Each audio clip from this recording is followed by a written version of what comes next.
Ministerio Ebenecer Honduras presenta Doctrina Apostólica, un espacio creado para discipular el cuerpo de Cristo, rompiendo paradigmas, generando opinión.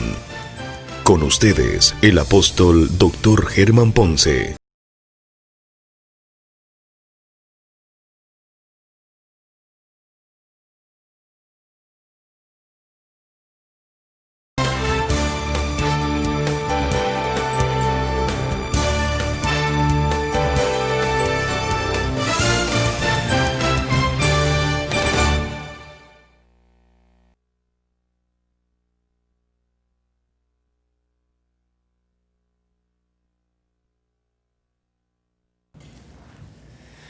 Dios les bendiga, mis amados, una vez más. Muchas gracias por estar con nosotros en estos son nuestros programas de doctrina apostólica. Si hemos seguido llevando este rumbo, he estado por varios meses, pero muy contento, porque hemos tenido un recorrido de ver toda la Escritura, algo que Dios me habló hace algunos meses ya, yo diría que del año pasado. Dios me habló en mi corazón y me dijo que buscara a Cristo en el Antiguo Testamento. Y recuérdese que la Biblia dice que una virgen iba a concebir, dice Isaías 7:14, una virgen iba a concebir, iba a dar a luz, ¿verdad? Y ese niño se iba a llamar Emmanuel. Y Emmanuel significa no un profeta, no un pastor, no un líder, no, Dios con nosotros. Entonces yo quiero hablarle de esto que hemos venido platicando. Hemos traído un recorrido y lo hemos venido trabajando con mucho gozo. La verdad me he sentido muy contento, porque hemos venido trabajando desde el libro de Génesis hasta lo que vamos a ver hoy. No sé hasta dónde vamos a llegar, tal vez ahí por Timoteo, pero hemos venido platicando en cada libro de la Escritura dónde está Cristo. Es como una llanta de bicicleta, todos los rayos van hacia el centro. Esta es una enseñanza cristocéntrica y me llamaba la atención porque es Emmanuel, y obviamente Emmanuel significa Dios con nosotros. Por eso me llamó la atención que cuando sacamos esta portada, que es la portada que hemos trabajado en todo el programa, vemos a José y a María, que de pronto se cumplió la profecía de Isaías 7:14. Dice, una virgen concebirá y dará luz un hijo cuyo nombre será, algunos lo escriben, no me lo vaya con 2 M's, pero podemos dejarlo con una sola M si usted quiere, es Emmanuel, Immanuel en hebreo, pero este es el programa número 17. Tal vez usted ha podido estar con nosotros ahí en todo ese programa. Entonces yo quisiera llevarlo en esta oportunidad, en esta media hora de programa. Quiero comenzar desde que estamos en esta epístola y dice la Escritura, déjeme conducirlo aquí, a ver si lo logro, en el libro de Efesios. En el libro voy a empezar a trabajar con ustedes un poquitito las epístolas. Pero insisto, si usted no ha visto el resto del programa, lo que estamos tratando de hacer es ver a Cristo en cada libro de la Biblia. En Éxodo, en Levítico, en Número, en Deuteronomio, en Josué, Reyes, Proverbios, Cantar de los Cantares. Ahora ya entramos al Nuevo Testamento. Voy por el programa número 17, como le decía, y ahora vamos a ver a Cristo Jesús aquí en el libro de Efesios. En esta epístola de Pablo, a los Efesios, veo que me llamó la atención algo. Se pueden ver muchos ángulos, pero el que me llamó la atención es que dice, porque Él mismo es nuestra paz, quien de ambos pueblos, y aquí estos son de los temas hermosos, porque de ambos pueblos hizo uno, derribando la pared intermedia de separación. Entonces aquí lo que hace Cristo es el que derriba la pared. Esa pared intermedia era una pared que dividía al pueblo entre judíos y gentiles. Era de alguna manera una pared que podía llamar a 2 pueblos. Pero entonces aquí nosotros tenemos que ver algo que es muy importante, porque nosotros tenemos que darnos cuenta que cuando el Señor muere y resucita, dice que se rompió el velo. Y entonces aquí hay varias cosas. Fíjese pues, estamos viendo a Cristo ahora y ponemos nuestros ojos en la epístola a los Efesios. Y aunque se pueden ver muchos ángulos, el que yo elegí es que Cristo Jesús ahí lo que hace es que rompe la pared. Ya no hay judío y gentil, de los 2 pueblos hace uno solo. Y yo sé que aquí truenan los chicharrones. ¿Sabe por qué? Porque aquí nos damos cuenta que hay un Israel ahora. Bueno, de alguna manera hay dos Israeles, pero porque está el Israel nacional y el Israel espiritual. La Biblia dice en Gálatas capítulo 6, verso 16, que nosotros somos el Israel de Dios.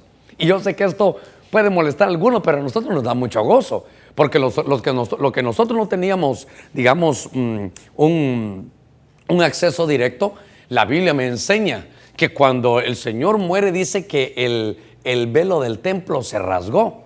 Y eso implica que el camino que tenemos ahora también para llegar a Cristo, dice la Escritura que es un camino nuevo y vivo.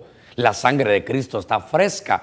Entonces aquí voy a decir dos cosas que son importantes. Número uno, tal vez para aquellos que no conocen de Cristo Jesús, la sangre de Jesús no es como la nuestra que se coagula. Dice la Escritura en Hebreos creo que 10:20 que Él nos abrió un camino nuevo y vivo porque su sangre está fresca para el que la necesite. La sangre de Cristo derramada es para salvación, pero la sangre de Cristo asperciada es para que podamos obedecer al Señor. Y entonces, por eso estos temas para mí son realmente me causan emoción y gozo, porque Cristo Jesús está en toda la Escritura, es un hilito que va desde el libro de Génesis hasta Apocalipsis, que es lo que estamos tratando de explicar.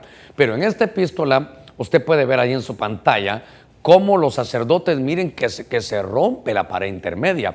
Usted recuérdese que antes era un evangelio de lejos, el pueblo en el atrio. Los sacerdotes podían entrar al lugar santo a arreglar las cosas y el sumo sacerdote entraba al lugar santísimo una vez al año. No había un acceso directo, pero cuando el Señor muere, lo que hace es que se rompe el velo. Y ahora usted y yo tenemos libre acceso para llegar. Por eso dice la Escritura, acerquémonos pues confiadamente al trono de la gracia para obtener el oportuno socorro. Pero oiga, acerquémonos confiadamente. Pero pastor, ¿cuál es? Y es el trono de la gracia. El trono de la gracia, dicen los gringos, se llama el mercy seat, que es la tapadera del arca del pacto. Entonces, varias cosas aquí. Y aunque se vuelve muy devocional, pero la enseñanza importante para mí también es que derriba la pared. Entonces ahora recuérdese que usted y yo, esto está difícil, somos ahora el Israel de Dios, somos israelitas. Ahora todo es para nosotros, ahorita estamos, Dios está trabajando con nosotros. Ahorita Dios dice, con ellos es el que tengo el pacto.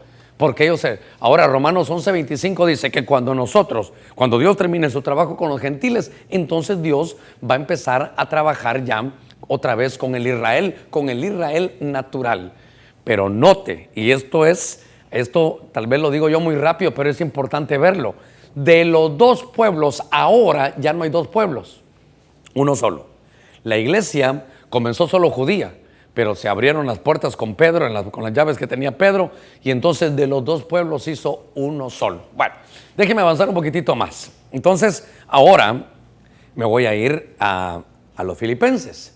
Fíjese que voy a ver a Cristo ahora, juntamente con usted, en la epístola de Pablo a los filipenses. Esta es la epístola del gozo, y qué cosa tremenda que es la del gozo, pero que de alguna forma, siendo la del gozo, dice la Escritura, que la escribió, muchos dicen que la escribió de la cárcel.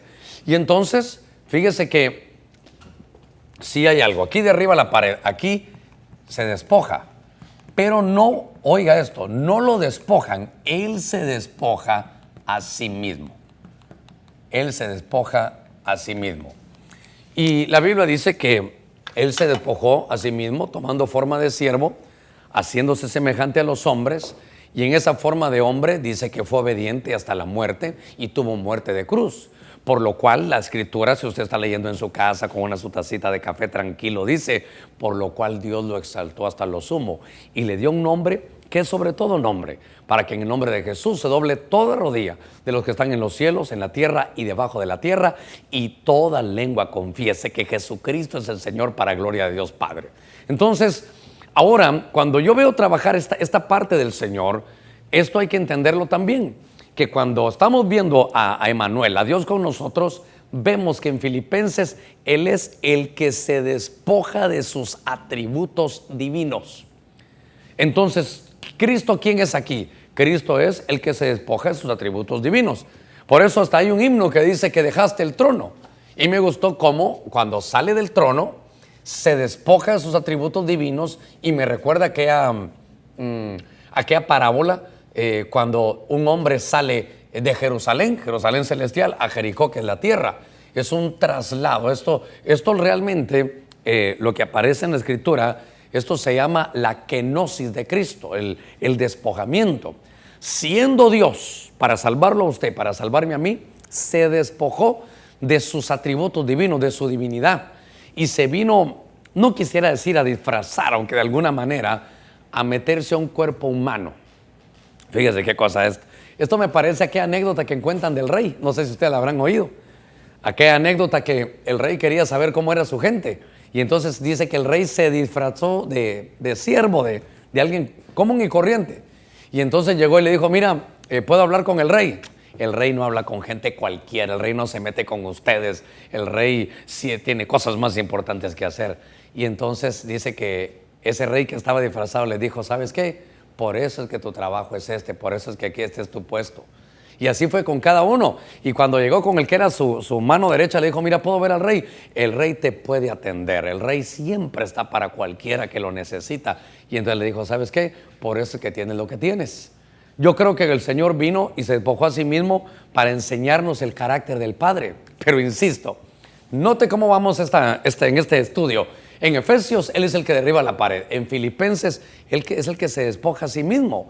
Nadie lo despojó. Él dijo, Padre, sacrificio y holocausto no quisiste. Prepárame un cuerpo como el cuerpo de ellos, de la creación. ¿Sabes qué? Me voy a despojar de todos mis atributos divinos y voy a cumplir la profecía de Isaías 7:14, que es Emanuel. Y voy a ir a meterme con los hombres para experimentar, ser tentado en todo y ser un sumo sacerdote de confianza para ellos. 1.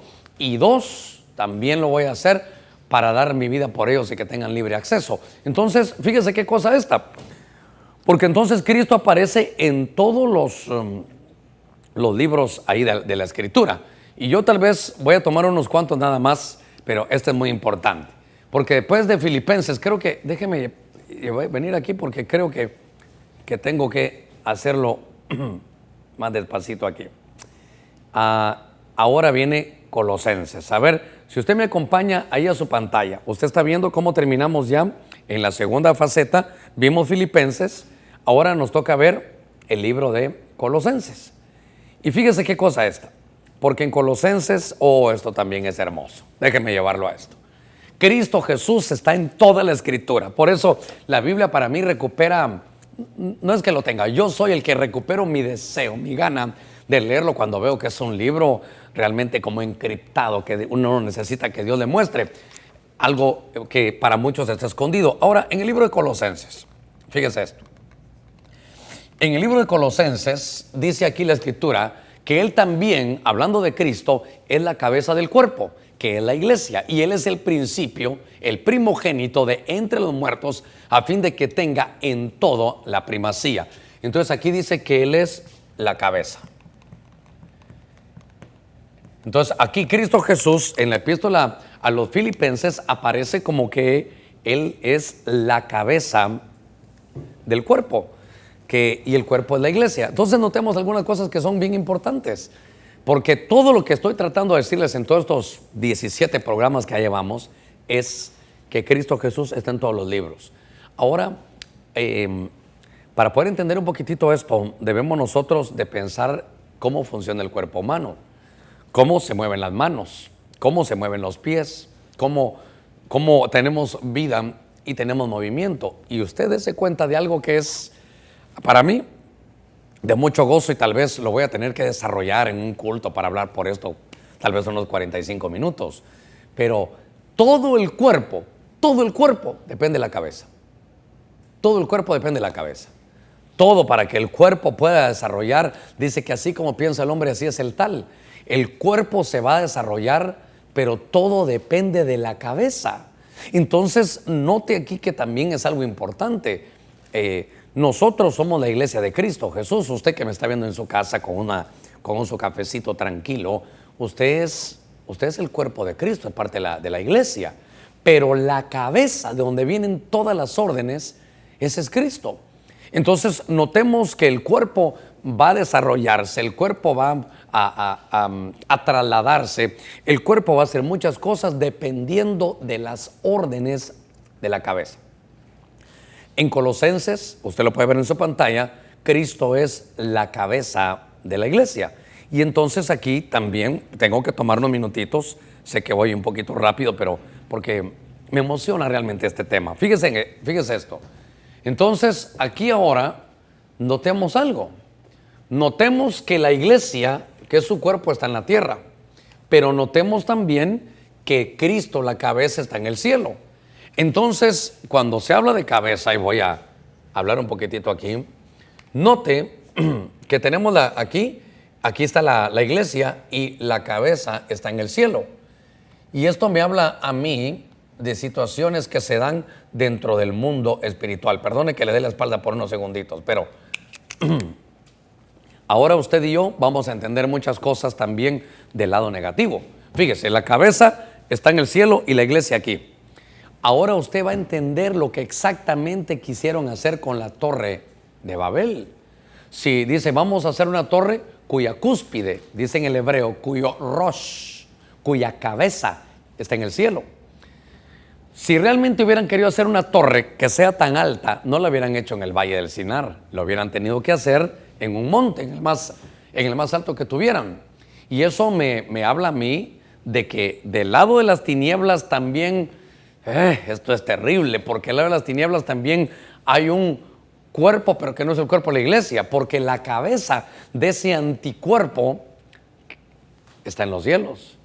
Y esa cabeza no crea usted que es Satanás, esa cabeza es la iniquidad. Por eso se mira en el libro de Zacarías, creo que capítulo, no recuerdo si 4 o 5, que venían como dos tipos de ángeles o ángelas que traían en un efa, que es, un efa es como un cilindro. Mire, por lo menos en su pantalla, mire el cilindro, mire ahorita su pantalla. Un efa, ahí ese como rollito, ese como cilindro, dice que ahí traían ellos alguna información, pero dice que lo traían era la iniquidad, maldad, y la iniquidad venían a implantar y a fundar un reino. Entonces hoy en la tierra hay dos poderes. Está Cristo como cabeza y la iglesia, y está la iniquidad como cabeza en la Babilonia cósmica, y aquí hay un anticuerpo, por decir así algo, en la iglesia. ¿Acaso no dice la escritura que hay trigo y cizaña? ¿Acaso no dice la escritura que vino el sembrador y sembró semilla, y la buena semilla son los hijos del reino? Y no dice que vino otro sembrador cuando estos se durmieron, otro sembrador con otra semilla, y estos son los hijos del maligno. Pero deténganse un segundito. Cuando uno ve lo que en griego dice es semilla, es esperma. El campo es como un óvulo gigante. Póngame toda su atención en esto. La tierra es como un óvulo gigante, y vinieron a tirar esperma, semilla, que es el trigo. Usted es trigo. Pero también por otro lado vinieron a tirar esperma negativo, que era los hijos del maligno. Entonces, en la tierra ahorita hay hijos de Dios e hijos del maligno. No me voy a meter más a esto. Tal vez un domingo de esto voy a tocar algo así como los manipuladores del cosmos, y ahí voy a hablar un poquitito más. Pero entonces, el tiempo me avanza y quiero llevarlo entonces, mire cómo Cristo es ahora la cabeza. Pero ahora vamos a irnos a la primera epístola de Pablo a los tesalonicenses. Sí, creo que de todos es conocido, porque dice que entonces nosotros, los que estemos vivos, los vivientes, seremos arrebatados juntamente con ellos en las nubes al encuentro del Señor en el aire, y así estaremos para siempre con el Señor. Entonces, fíjese que en el libro, o en la primera epístola de Pablo, en la primera de Tesalonicenses, aparece Cristo Jesús. Tesalonicenses. Aparece Cristo Jesús, y aparece como el que viene. El que viene por la iglesia es el que viene. Y esto a mí me llena de gozo. Es el que viene. Creo que Dios nos ha bendecido con medios para poder enseñar la escritura, porque son tiempos, yo no había visto tiempos de tanta confusión doctrinal. Tiempos de tanta confusión doctrinal, porque ahora ya no son los enemigos los que están peleando. Ahora son siervos, con todo mi cariño y todo mi respeto. Son siervos que digo yo que perdieron la visión. Esperaban a Cristo y ahora dicen que ya no viene. Esperaban a Cristo y ahora dicen que el Señor va a venir dentro de 50 años. Ahora dicen que mejor desempaquemos. Ahora dicen que hasta que se recolecten todas las naciones y todas tengan un presidente cristiano va a venir el Señor. Si eso fuera cierto, por favor, entiéndame bien.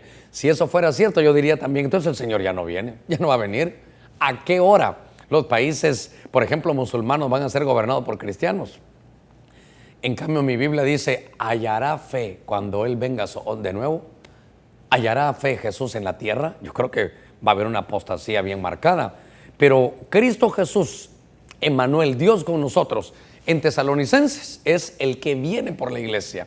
Creo que nuestra tarea es despertarlo a usted. El Señor puede venir en cualquier momento. Si usted me pregunta mi opinión con lo poquito que he aprendido en estas cosas de escatología, creo yo que para mí, yo ya no miro que haya una señal más que se tenga que cumplir para decir que el Señor puede venir. Para mí la venida del Señor es inminente. Hay como nunca, sociedades que estuvieron secretas. Por ejemplo, Skull and Bones, que es una calavera y huesos, los Illuminati. Ahora ya no está. Usted puede buscar en internet y aparecen ahí. Aparecen hasta gobernantes de potencias que están ahí en sociedades secretas, que lo que quieren es confundir. Pero yo no voy a hablar de eso hoy. Estoy hablando de que ahí usted puede verlo otra vez en su pantalla, que el Señor es el que viene por su pueblo. Aquí Cristo Jesús en Tesalonicenses es el que viene, pero lo que quiero aprovechar en estos minutitos es qué cosa tan tremenda, que ahora el problema de la venida del Señor ya no es con gente que quiere atacar, sino con mismos siervos, con púlpito y con programas que lamentablemente creo que les fue tan bien en la tierra, y yo no puedo decir que me vaya mal, pero les fue tan bien en la tierra que ya solo pusieron sus ojos en la tierra. Se les olvidó que Cristo Jesús, el Emmanuel, el Dios con nosotros, en Tesalonicenses es el que viene por la iglesia. Mi tarea es solo decirle a usted y a mí que nos tenemos que preparar. Este es el año de la preparación, donde está el Señor cincelando, donde está el carpintero preparando. Y como aparece ahí en nuestro año profético, ya solo faltan como unas 4 letras para terminar esa preparación hermosa que de alguna manera Dios tiene para nosotros. Yo quiero continuar un poquitito, porque claro, cada uno de estos son temas que se pueden desarrollar, pero fíjese que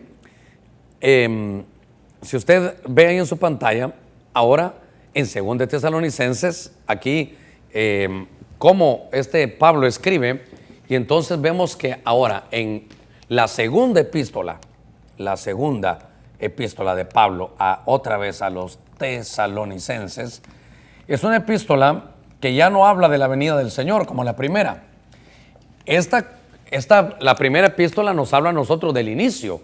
Por ejemplo, ¿sabe qué? De la 70ª semana de Daniel. Y pareciera que la segunda de Tesalonicenses, aquí ya no es el que viene, aquí es el que regresa para aniquilar al anticristo. Entonces, aquí es el que aniquila. Obviamente, no estoy hablando de que aniquila al pueblo del Señor bajo ningún punto de vista. Viene a aniquilar al anticristo. ¿Por qué? Porque si usted puede ver conmigo ahí en su pantalla, dice, y entonces será revelado ese inicuo a quien el Señor, mi Señor, su Señor, Cristo Jesús, matará con el espíritu de su boca y destruirá con el resplandor de su venida. Me gustaría saber si la palabra venida ahí es parusía o es epifanía, si me la buscaran por ahí para poderlo decir con toda libertad. Pero entonces, fíjese que es parusía.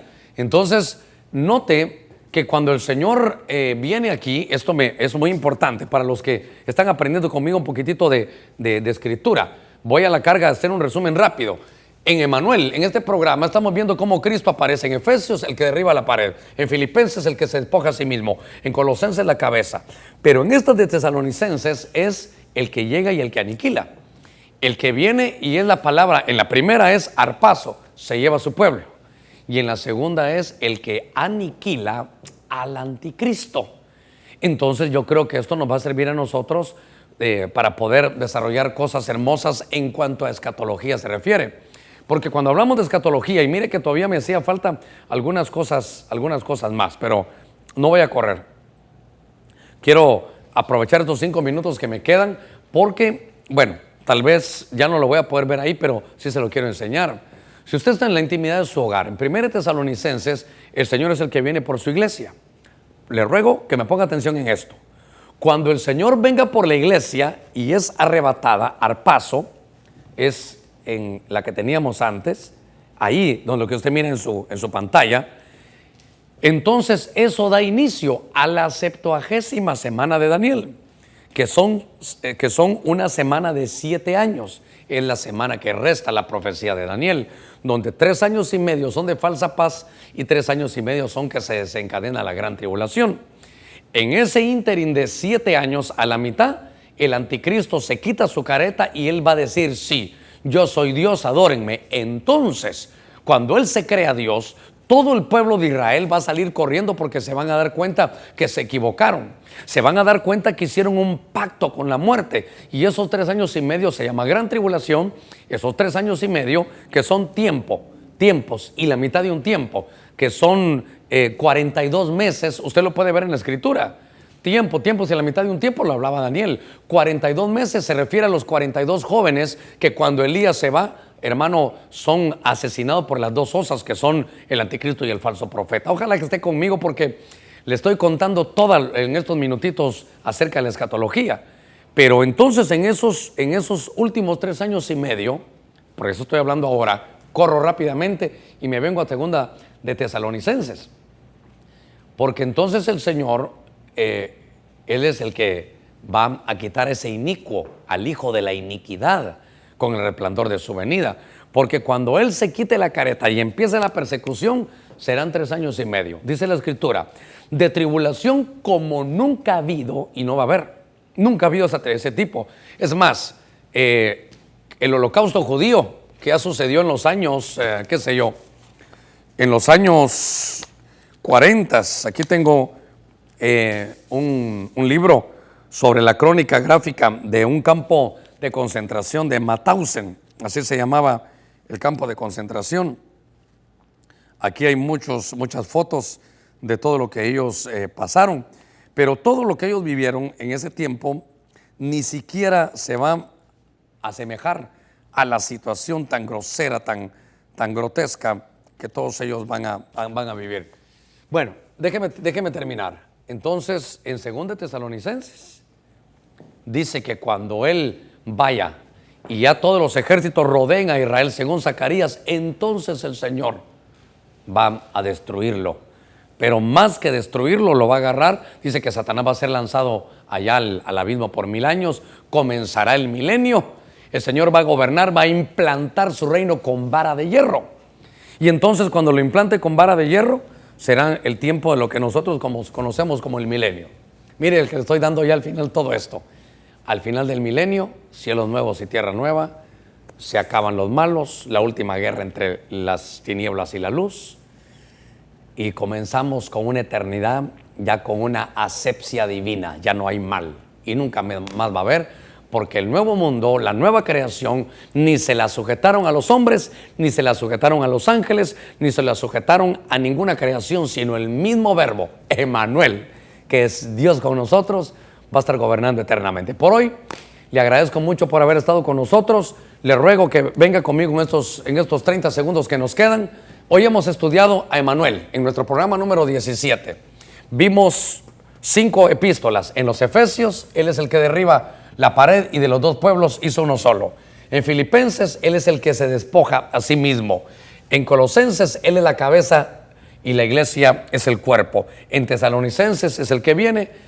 Y en 2 de Tesalonicenses es el que aniquila al anticristo. Por hoy, le agradezco por toda su confianza, habernos regalado estos minutitos. Usted va a estar dándose cuenta que en estos próximos programas hemos invitado a muchos ministros que son pastores, que son hijos espirituales, que tienen iglesia a Benecer en otros lugares, pero que van a estar compartiendo conmigo también temas libres. Pero yo voy a seguir con este tema de Emmanuel hasta donde Dios me permita, pero quiero algún día poderle decir, mire, hoy terminamos. Y ya el programa de Emmanuel, Dios con nosotros, hemos visto toda la escritura, donde está Cristo, desde Génesis, Apocalipsis. Que Dios lo bendiga y hasta la próxima. Bendiciones.